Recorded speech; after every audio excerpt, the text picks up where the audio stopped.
hello. Welcome sa aking vlog. Good morning world. Ito na naman tayo. Since wala tayong magawa, ayan, nag-isip na naman tayo ng gagawin. Bisibisihan naman tayo. Since hindi naman nakain tong langka, so lalagyan natin. And kamote lang with bilo-bilo. Wow! So tara, simulan na natin maggayat-gayat, mag-slice-slice para ready na. Di ba? Since inggitera naman ako, yan, magluto na lang ako ng sarili kong akin. Bitin kasi yung isang araw. Konti lang to guys pag naluto. Lang hihingi.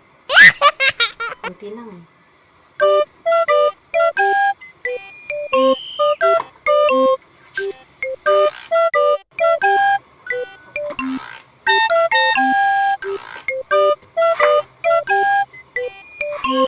Hiwain natin yung kamote.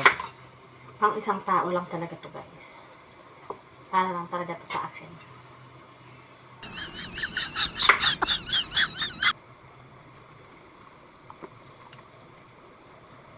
At umpisa na natin kainin ang langka. Charot. Yan, since madami naman na yung nagayat ko na langka na himay-himay ko, meron akong sobra dalawa para sa bunganga ko, lamunin ko. Tsaka ayan, alam niyo naman patay gutom tayo. Kaya sige, may natirang kamote ng isang araw pa yan, yung kuluntoy na kamote. Sayang, so idadamay ko na rin siya sa pagka ko. Hay, alam niyo na. Yan, gawa tayo ng bilo-bilo.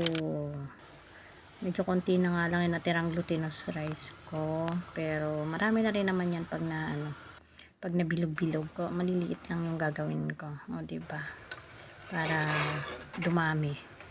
Ayan lang, para-paraan lang talaga tayo. Minsan kasi tayong mga inggitera, kaya yan, ganyan. Gumagawa na lang tayo ng paraan. Para hindi tayo mainggit ba? Para lubos-lubosin lang natin Pwede ba? na siguro to.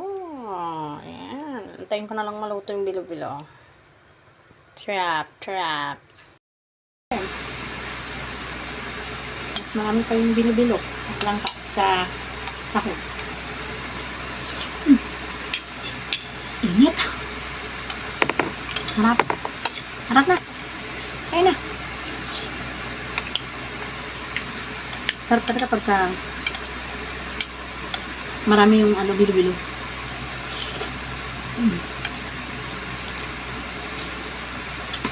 Sarap, ang init.